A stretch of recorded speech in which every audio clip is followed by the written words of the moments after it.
ಸಿದ್ದರಾಮಯ್ಯನವರ ಸರ್ಕಾರ ಬಂದ ನಂತರ ಹಿಂದೂಗಳು ಜೀವನ ಮಾಡೋದೇ ಒಂದು ರೀತಿ ಕಷ್ಟಕರವಾದಂಥ ವಾತಾವರಣ ನಿರ್ಮಾಣ ಆಗಿರೋದು ನಾವೆಲ್ಲರೂ ಕೂಡ ನೋಡ್ತಾ ಇದ್ದೀವಿ. ಮೊನ್ನೆ ಫೆಬ್ರವರಿಯಲ್ಲಿ ಹಿರೇಕೆರೂರು ತಾಲೂಕಿನ ಮಾಸೂರು ಗ್ರಾಮದ ಹಿಂದೂ ಯುವತಿ ಸ್ವಾತಿಯ ಕೊಲೆ ಆಗಿದ್ದು ನಾವೆಲ್ಲರೂ ಕೂಡ ಇನ್ನೂ ಮರ್ತಿಲ್ಲ. ನಾಸೀರ್ ಅನಂತ ಮುಸ್ಲಿಂ ಗೂಂಡ, ನಯಾಜ್ ಅನಂತ ಮುಸ್ಲಿಂ ಗೂಂಡ ಲವ್ ಜಿಹಾದಿನ ಮುಖಾಂತರ ಸ್ವಾತಿಯ ಕಗ್ಗೊಲೆ ಆಗಿರೋದು ನಮಗೆಲ್ಲರೂ ಕೂಡ ಗೊತ್ತಿದೆ. ಕೊಲೆ ಮಾಡಿದಂಥ ಸಂದರ್ಭದಲ್ಲಿ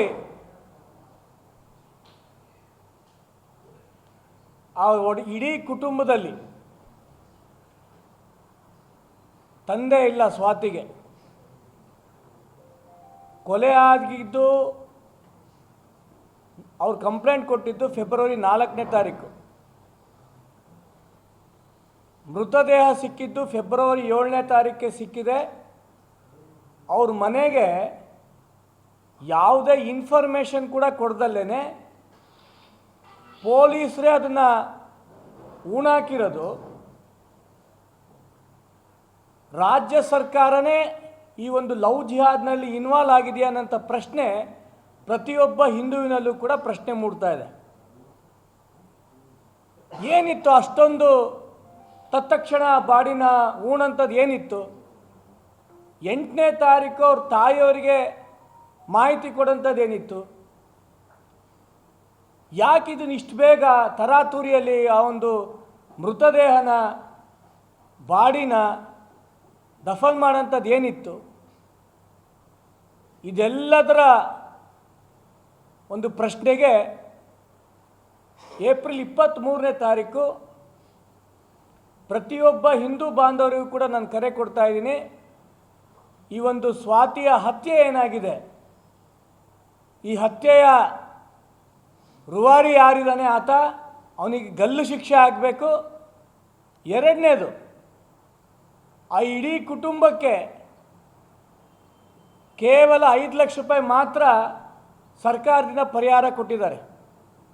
ನಾನು ಮಾನ್ಯ ಸಿದ್ದರಾಮಯ್ಯನವರಲ್ಲಿ ಕೇಳ್ಕೊಳಕ್ಕೆ ಇಷ್ಟಪಡ್ತೀನಿ, ಇದೇ ಯಾವುದಾದ್ರೂ ಮುಸಲ್ಮಾನರು ಸತ್ತೋದಂಥ ಸಂದರ್ಭದಲ್ಲಿ ಕೇವಲ 5 ಲಕ್ಷ ರೂಪಾಯಿಗೆ ಮುಗಿಸ್ತಿದ್ರ ಅನ್ನೋಂಥ ಪ್ರಶ್ನೆನ ಸಿದ್ದರಾಮಯ್ಯನವರಿಗೂ ಕೂಡ ಕೇಳಲಿಕ್ಕೆ ನಾನು ಬಯಸ್ತಾ ಇದ್ದೀನಿ.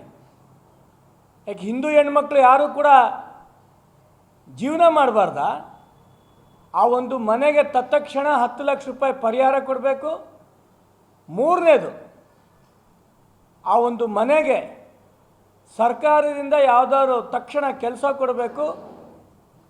ಈ ಒಂದು ಹತ್ಯೆಯಲ್ಲಿ ನನಗನ್ನಿಸ್ತಾ ಇದೆ ಇಡೀ ಪೊಲೀಸಿನ ಇಲಾಖೆನೇ ಇದರಲ್ಲಿ ಇನ್ವಾಲ್ವ್ ಆಗಿರೋದ್ರಿಂದ ಇದನ್ನು CBIಗೆ ವಹಿಸಬೇಕು ಅನ್ನೋಂಥ ದೃಷ್ಟಿಕೋನದಲ್ಲಿ ಏಪ್ರಿಲ್ 23ನೇ ತಾರೀಕು ಕ್ರಾಂತಿವೀರ ಬ್ರಿಗೇಡ್ ಮುಖಾಂತರ ವೀರಭದ್ರೇಶ್ವರ ದೇವಸ್ಥಾನದಿಂದ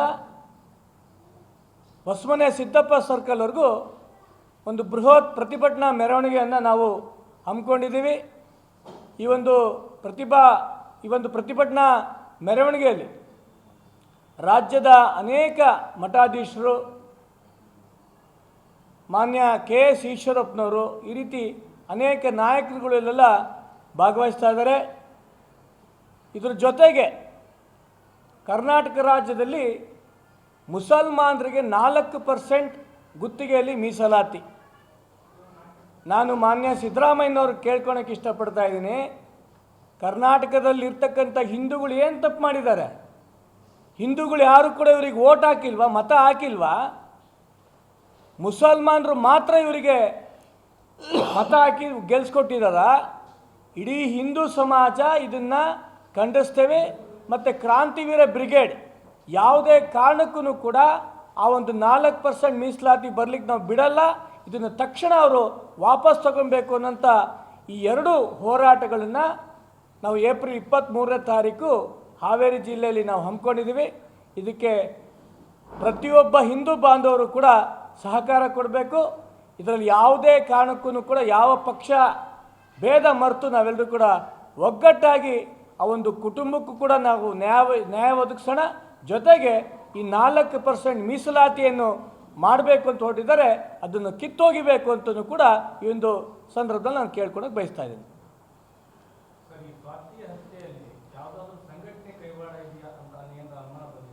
ನೂರಕ್ಕೆ 100 ಭಾಗ ಇದು ಲವ್ ಜಿಹಾದೆ. ಮುಸಲ್ಮಾನ್ ಸಂಘಟನೆ ಮುಖಾಂತರನೇ ಮುಸಲ್ಮಾನ ಯುವಕರನ್ನ ಹೆಣ್ಮಕ್ಳಿಗೆ ಬಳಸ್ಕೊಂಡು ಅವ್ರಿಗೆ ಕೊಲೆ ಮಾಡಬೇಕು ಅನ್ನೋಕ್ಕಿಂತ ಮುಂಚೆ ಅದು ಎಷ್ಟರ ಮಟ್ಟಿಗೆ ಮಾನ ಕೆಡಿಸಿದ್ದಾರೆ ಅನ್ನೋದು ಆ ಮುಸಲ್ಮಾನ್ ಯುವಕರಿಗೆ ಗೊತ್ತು. ಮುಸಲ್ಮಾನ್ ಯುವಕರೇ ಇದನ್ನು ಮಾಡಿರೋದು ಅಂತ ನಾನು ಖಂಡಿತವಾಗಿ ಹೇಳಿ ಬಯಸ್ತಾ ಇದ್ದೀನಿ. ಹಿಂದೂ ಯುವಕರನ್ನ ಬಳಸ್ಕೊಂಡಿದ್ದಾರೆ, ಅದಕ್ಕೆ ಹೇಳ್ತಿರೋದು. ಹಿಂದೂ ಯುವಕರು ತಪ್ಪು ಮಾಡಿದ್ರೆ ಒಳ್ಳೆಯದು, ಮುಸಲ್ಮಾನರು ಯುವಕರು ಮಾಡೋದು ತಪ್ಪು ಅಂತ ನಾನು ಹೇಳ್ತಿಲ್ಲ. ಇದನ್ನು CBI ವಹಿಸಬೇಕು. ಇದರಲ್ಲಿ ಯಾರ್ಯಾರು ದೋಷಿಗಳಿದ್ದಾರೆ ಖಂಡಿತ ಅವರೆಲ್ಲರೂ ಕೂಡ ಗಲ್ಲು ಶಿಕ್ಷೆ ಆಗಬೇಕು ನಾನು ಕೇಳ್ಕೊಳಕ್ಕೆ ಇಷ್ಟಪಡ್ತೀನಿ. ಮಾಡೋದು ತಪ್ಪು ಅಂತ ನಾನು ಹೇಳ್ತಿಲ್ಲ. ಇದನ್ನು CBI ವಹಿಸಬೇಕು. ಇದರಲ್ಲಿ ಯಾರ್ಯಾರು ದೋಷಿಗಳಿದ್ದಾರೆ ಖಂಡಿತ ಅವರೆಲ್ಲರೂ ಕೂಡ ಗಲ್ಲು ಶಿಕ್ಷೆ ಆಗಬೇಕು ನಾನು ಕೇಳ್ಕೊಳಕ್ಕೆ ಇಷ್ಟಪಡ್ತೇನೆ. ಹಿಂದೂ ಬೆಂಬಲ ಇಲ್ಲ, ಅವ್ರಿಗೆ ಮಾಹಿತಿ ಇಲ್ಲ. ಹುಡುಗರಿಗೆ ಎಲ್ಲ ಆದ ನಂತರ ಅವ್ರಿಗೆ ಕರ್ಸ್ಕೊಂಡಿರೋದು 3 ಜನ ಅವ್ರ ಮಾನಹಾನಿ ಅದಕ್ಕೆ ನಾನು ಹೇಳ್ತಿರೋದು. ಇದನ್ನು CBIಗೆ ವಹಿಸಿ ಯಾರು ಇದನ್ನು ಮಾಡಿದರೆ ತಪ್ಪಿತಸ್ಥರು ಯಾರ್ಯಾರಿದ್ದಾರೆ ಅವರೆಲ್ಲರೂ ಕೂಡ ಗಲ್ಲು ಶಿಕ್ಷೆ ಆಗಲಿ. ನಮಗೆ ಮೇಲ್ನೋಟಕ್ಕೆ ಕಾಣಿಸ್ತಿರೋದು ಇದು ಲವ್ ಜಿಹಾದ್. ಹಾಗಾಗಿ ಇದನ್ನು CBIಗೆ ವಹಿಸಬೇಕು ಅಂತ ನಾವು ಕ್ರಾಂತಿವೀರ ಬ್ರಿಗೇಡಿಂದ ನಾವು ಕೇಳ್ತೇವೆ. CBI ಎಂಕ್ವೈರಿ ಆಗಲಿ.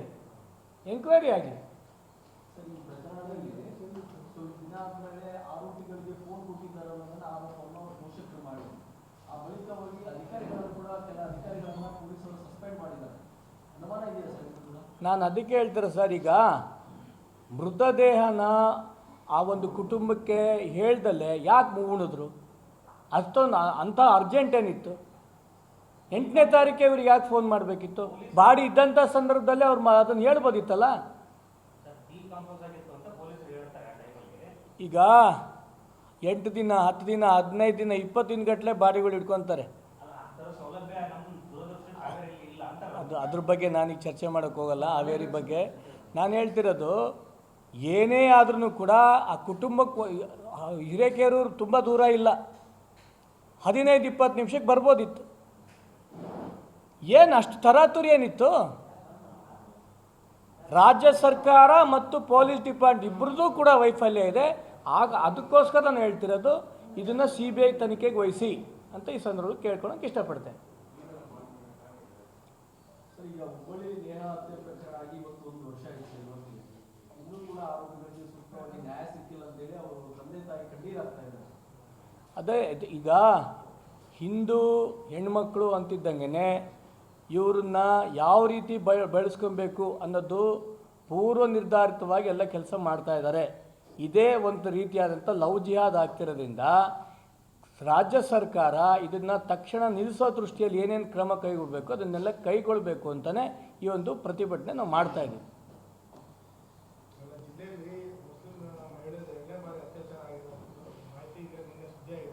ಇಲ್ಲ, ಅದ್ರ ಬಗ್ಗೆ ನನಗೆ ಮಾಹಿತಿ ಇಲ್ಲ. ನೋಡಿ, ಇಡೀ ದೇಶದಲ್ಲಿ, ಭಾರತ ದೇಶದಲ್ಲಿ ಮಾತ್ರ ಹೆಣ್ಮಕ್ಳದ್ದು ನಾವು ತಾಯಿ ಅಂತ ಹೇಳೋದು.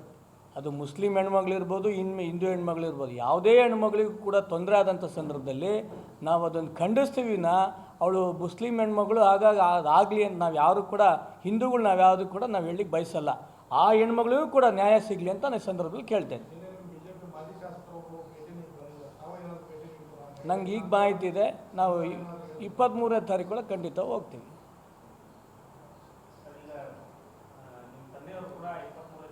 ಬರ್ತಾರೆ.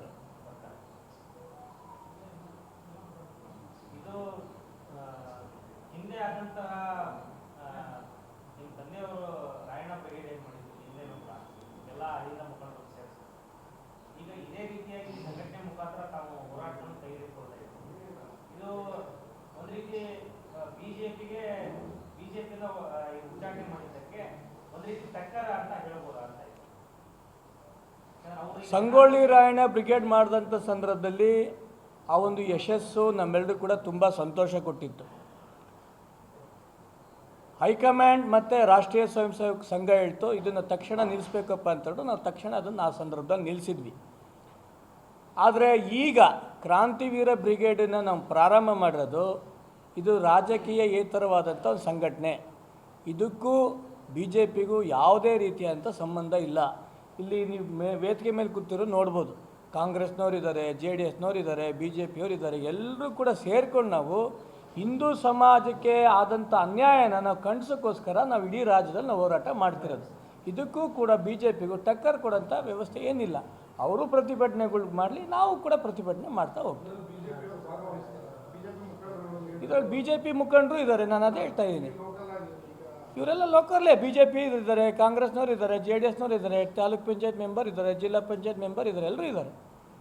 ಹಿಂದೂಗಳು ಯಾರ್ಯಾರು ಇದ್ದಾರೆ ಪ್ರತಿಯೊಬ್ಬರೂ ಕೂಡ ಇದಕ್ಕೆ ಪಾಲ್ಗೊಳ್ಬೇಕು ಅಂತ ನಾನು ಕೇಳ್ಕೊಳಕ್ಕೆ ಇಷ್ಟಪಡ್ತೀನಿ. 2024 ಚುನಾವಣೆ ಸಂದರ್ಭದಲ್ಲಿ ಹಾವೇರಿ ಟಿಕೆಟ್ ಮಿಸ್ ಆಗಿತ್ತು. ಅದಾದ ಬಳಿಕ ತಂದೆಯವರ ಉಚ್ಚಾಟನೆ ಕೂಡ ಆಯಿತು. ಎಲ್ಲ ರಾಜಕೀಯ ಬೆಳವಣಿಗೆಗಳಲ್ಲಿ ಈಗ ಬೊಮ್ಮಾಯಿಯವರು ಇದ್ದಾರೆ. ನೆಕ್ಸ್ಟ್ ಅವ್ರು ಚುನಾವಣೆಯಲ್ಲಿ ಸ್ಪರ್ಧೆ ಮಾಡದೇ ಇದ್ದರೆ ವಯಸ್ಸಿನ ಕಾರಣವೋ ಇನ್ನೇನೋ ಕಾರಣದಿಂದಾಗಿ ಮತ್ತೆ ಇಲ್ಲಿ ತಮಗೆ ಅವಕಾಶ ಸಿಗುವುದು ಅನ್ನುವಂಥ ನಿರೀಕ್ಷೆಗಳ ಹಿನ್ನೆಲೆಯಲ್ಲಿ ಹಾವೇರಿಯನ್ನು ಕೇಂದ್ರ ಭಾಗ ಮಾಡ್ಕೊಂಡಿದ್ದಾರೆ. ಬಸವನ ಬಾಗೇವಾಡಿಯಲ್ಲಿ ನಮ್ಮ ಕ್ರಾಂತಿವೀರ ಬ್ರಿಗೇಡಿನ 1200ಕ್ಕೂ ಹೆಚ್ಚು ಮಠಾಧೀಶರ ಪಾದಪೂಜೆ ಮುಖಾಂತರ ನಾವು ಪ್ರಾರಂಭ ಮಾಡಿದ್ದು. ಹಂಗಂತೇಳಿ ಕಾಂತೇಶ್ ಆಗಲಿ ಈಶ್ವರಪ್ಪ ಆಗಲಿ ಬಸವನ ಬಾಗೇವಾಡಿ ಕಂಟೆಸ್ಟ್ ಮಾಡ್ತಾರೆ ಅಂತನಾ? ಸ್ವಾತಿ ಯಾವ ಜಿಲ್ಲೆಯವರು? ಹಾವೇರಿ ಜಿಲ್ಲೆಯವರು. ಆ ಒಂದು ಜಿಲ್ಲೆಗೆ ನಾವು ಉತ್ತರ ಕೊಡಬೇಕು, ಪರಿಹಾರ ಕೊಡಬೇಕು ಅಂತ ಒಂದೇ ಒಂದು ಕಾರಣಕ್ಕೋಸ್ಕರ ಬಂದೀನಿ. ಮೂರನೇದು, ನನ್ನ ಹಣೆಯಲ್ಲಿ ಏನು ಬರ್ದು ಅಂತ ನನಗೆ ಇನ್ನೂ ಗೊತ್ತಿಲ್ಲ. ಶಿವಮೊಗ್ಗನೋ ಹಾವೇರಿನೋ ಬಸವನ ಬಾಗೇವಾಡಿನೋ ಯಾವುದು ಅಂತ ಇನ್ನೂ ಗೊತ್ತಿಲ್ಲ. ಅದು ಭಗವಂತ ಏನು ನಿಶ್ಚಯ ಮಾಡ್ತಾನೋ ಆ ಸಂದರ್ಭದಲ್ಲಿ ನೋಡ್ತೀನಿ. ಭಾರತೀಯ ಜನತಾ ಪಕ್ಷದಲ್ಲಿ ಪ್ರಬಲವಾಗಿ ಹಿಂದೂಗಳು ಯಾರು ಹೋರಾಟ ಮಾಡ್ತಿದ್ದಾರೆ ಅವರನ್ನು ಸೈಡ್ಲೈನ್ ಮಾಡೋಂಥದ್ದಿರ್ಬೋದು, ಪಕ್ಷದಿಂದ ಉಚ್ಚಾಟನೆ ಮಾಡ್ತಾರೆ, ಇದೇನು ಮೊದಲೇದಲ್ಲ. ನಮ್ಮ ಪಕ್ಷಕ್ಕೆ ಇದು ಒಳ್ಳೆಯದಲ್ಲ ಅಂತ ಮಾತ್ರ ಈ ಸಂದರ್ಭದಲ್ಲಿ ನಾನು ಹೇಳಿಕ್ಕೆ ಬಯಸ್ತೇನೆ. ಆದಷ್ಟು ಬೇಗ ಅವರು ಕೂಡ ಭಾರತೀಯ ಜನತಾ ಪಕ್ಷಕ್ಕೆ ಒಳಗಡೆ ಬರ್ತಾರೆ. ಜೊತೆಗೆ ನನ್ನ ತಂದೆನೂ ಕೂಡ ಭಾರತೀಯ ಜನತಾ ಪಕ್ಷಕ್ಕೆ ಆದಷ್ಟು ಬೇಗ ಬರ್ತಾರೆ ಅಂತ ಒಂದು ನಿರೀಕ್ಷೆ ನಾವೆಲ್ಲರೂ ಕೂಡ ಇದ್ದೀವಿ. ಪ್ರಬಲ ಹಿಂದುತ್ವವಾದಿಗಳನ್ನೇ ಹೊರಗೆ ಹಾಕಬೇಕು ಅಂತೇಳಿ ಯಾವ ಕಾಣದ ಕೈ ಯಾವುದು? ಕಾಣದ ಕೈ ಅಂತ ಹೇಳಕ್ಕೆ ಬರಲ್ಲ. ಅದೇ ಯಾಕೆ ಹೈಕಮಾಂಡ್ ಅದ್ರ ಬಗ್ಗೆ ಇನ್ನೂ ಗಮನಿಸ್ತಿಲ್ಲ ಅಂತ ಗೊತ್ತಿಲ್ಲ. ಆದರೆ ಎಲ್ಲ ಹಿಂದುತ್ವವಾದಿಗಳನ್ನ ಸೈಡ್ಲೈನ್ ಮಾಡೋಂಥ ವ್ಯವಸ್ಥೆ ಆಗ್ತಾ ಇದೆ ಅಂತ ಅನಿಸ್ತಾ ಇದೆ. ವ್ಯವಸ್ಥಿತವಾಗಿ ಆಗ್ತಾ ಇದೆ.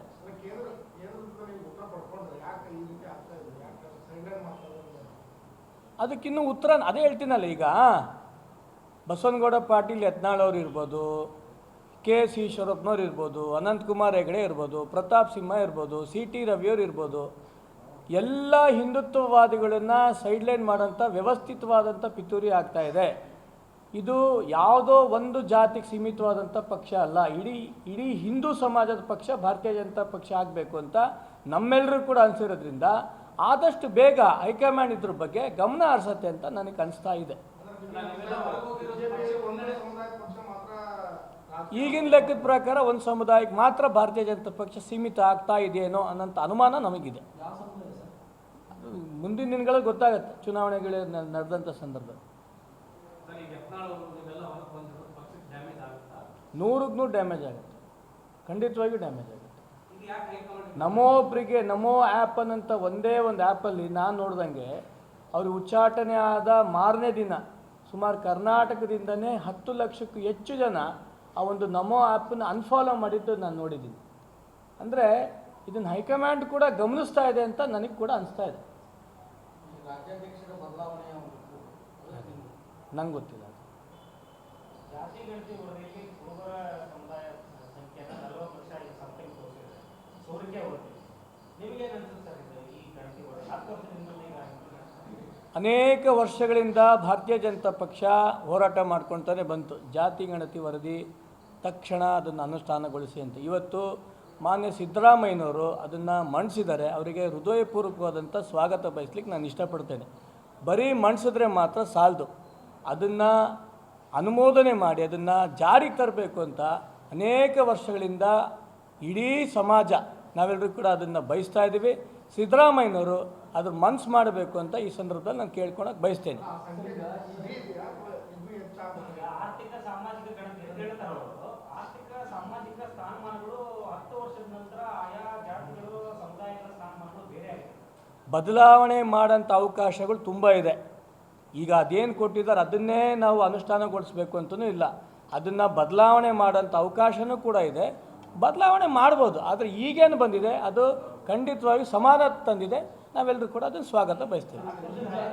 ಹಾಂ, ಮತ್ತಿನ್ನು 10 ವರ್ಷ ಬಿಟ್ಟು ಅದು ಏನು ಸೇರಿ ಈಗ ಹಿಂದಿನ ಯಾವುದೋ ಕಾಲದ್ದು ನೋಡೋಕ್ಕಿಂತ 10 ವರ್ಷದ ಕೆಳಗಡೆ ನಾವು ಅದನ್ನು ಸ್ವಾಗತ ಮಾಡ್ಬೋದು ತಾನೆ, ಅದನ್ನು ನಾವು ಸ್ವಾಗತ ಮಾಡ್ತೇವೆ. ಅದನ್ನೇ ಹೇಳ್ತಾರೆ, ಬದಲಾವಣೆ ಮಾಡಲಿಕ್ಕೆ ಅವಕಾಶ ಇದೆ. ಬದಲಾವಣೆ ಮಾಡಲಿಕ್ಕೆ ಅವಕಾಶ ಇರೋದ್ರಿಂದ ಇನ್ನೂ ಅದನ್ನು ಆಲ್ಟ್ರನೇಷನ್ ಮಾಡ್ಬೋದು, ಅದು ಆಲ್ಟ್ರೇಷನ್ ಮಾಡ್ಬೋದು ಅಂತ ಹೇಳ್ತೀನಿ ನಾನು ಕೂಡ. ಯಾವುದೇ ಕಾರಣಕ್ಕೆ ಗೊಂದಲ ಅನ್ನೋ ಪ್ರಶ್ನೆ ಬರಲ್ಲ. ಯಾಕೆಂದರೆ ಒಂದು ಜಾತಿಗೆ ಸೀಮಿತ ಮಾಡಬಾರ್ದು. ಇದನ್ನು ಎಲ್ಲ ಜನಾಂಗದವರನ್ನು ಕೂಡ ಎಲ್ರಿಗೂ ಕೂಡ ಸರ್ವರಿಗೂ ಸಮಪಾಲು ಸರ್ವರಿಗೂ ಸಮಪಾಲು ಅಂತ ಹೇಳಂಥ ಈ ಸಂದರ್ಭದಲ್ಲಿ ಯಾವುದೋ ಒಂದು ಜಾತಿ ವಿರೋಧ ಮಾಡ್ತಿದ್ದಾರೆ, ಅದಕ್ಕೋಸ್ಕರ ನಾವು ಕೂಡ ವಿರೋಧ ಮಾಡಬೇಕು ಅನ್ನೋಕ್ಕಿಂತನೂ ಕೂಡ ಇದು ಇಂಪ್ಲಿಮೆಂಟ್ ಆಗಬೇಕು ಅನ್ನೋಂಥದ್ದು ನಮ್ಮೆಲ್ಲರೂ ಕೂಡ ಆಶಯ.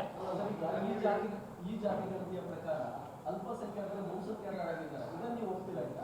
ಅಲ್ಪಸಂಖ್ಯಾತರಲ್ಲಿ ಅದರೊಳಗೆ ಏನಾಗಿದೆ, ಅವ್ರ ಜಾತಿಗಳನ್ನ ಡಿವೈಡ್ ಮಾಡಿಲ್ಲ, ಅದನ್ನು ನಾವು ವಿರೋಧಿಸ್ತೀವಿ. ಅದನ್ನೇ ಹೇಳ್ತಿರೋದು, ಮುಖ್ಯಮಂತ್ರಿಗಳು ಯಾಕೋ ಮುಸಲ್ಮಾನರಿಗೆ ಆದಷ್ಟು ತುಪ್ಪ ತಿನ್ನಿಸ್ಬೇಕು ಅಂತ ಯೋಚನೆಗಳು ಮಾಡ್ತಾರೆ. ಅದನ್ನು ಬಿಡಬೇಕು ಅಂತ ನಾವು ಈ ಸಂದರ್ಭದಲ್ಲಿ ಕೇಳ್ತಾ ಇದ್ದೀವಿ. ಮುಸಲ್ಮಾನರನ್ನ ಕೂಡ ಎಷ್ಟರ ಮಟ್ಟಿಗೆ ಪುಷ್ಟೀಕರಣ ಮಾಡಬೇಕು ಅಷ್ಟು ಜಮೀರ್ ಅಹಮದ್ ಅವರ ಮಾತು ಕೇಳಿ ಕೇಳಿ ಕೇಳಿ ಮಾನ್ಯ ಸಿದ್ದರಾಮಯ್ಯನವ್ರು ಹಾಳಾಗ್ತಾ ಇದ್ದಾರೆ. ಅದನ್ನು ತಕ್ಷಣ ನಿಲ್ಲಿಸಿದ್ರೆ ಖಂಡಿತವಾಗಿ ಅವರು ಈ 2028 ಕೂಡ ಅವರೇ ಮುಖ್ಯಮಂತ್ರಿ ಆಗಿರ್ತಾರೆ. ಕೇವಲ ಜಾತಿ ಗಣಿತ ಇವತ್ತೇನು ಮಂಡಿಸಿದ್ದಾರೆ, ಅವ್ರು ಮುಖ್ಯಮಂತ್ರಿ ಸ್ಥಾನನ ಉಳಿಸ್ಕೊಳ್ಳೋಕ್ಕೋಸ್ಕರ ಇದನ್ನು ಮಂಡಿಸಿದ್ದಾರೆ ಅಂತ ನನಗೆ ಅನಿಸ್ತಾ ಇರೋದು. ಇದನ್ನು ಇಂಪ್ಲಿಮೆಂಟ್ ಮಾಡಿದಾಗ ಮಾತ್ರ, ಯಾವಾಗ ಅವರು ಬ್ಯಾಕ್ವರ್ಡ್ ಕ್ಲಾಸ್ ಟೈಗರ್ ಅಂತ ಹೇಳ್ತಾರೆ, ಅವ್ರು ಇಂಪ್ಲಿಮೆಂಟ್ ಮಾಡಿದಾಗ ಮಾತ್ರ ಹಿಂದುಳಿದ ವರ್ಗದ ಹುಲಿ ಅಂತ ಆವಾಗ ಸಿದ್ದರಾಮಯ್ಯನವ್ರಿಗೆ ನಾವೆಲ್ಲರೂ ಕೂಡ ಹೇಳ್ಬೋದು. ನನಗೆ ಇನ್ನೂ ಗೊತ್ತಿಲ್ಲ ಅದ್ರ ಬಗ್ಗೆ. ಇನ್ನು 2028 ವರೆಗೂ ನೀವು ಮುಂದೆ ಹೋಗ್ಬೇಡ್ರಿ.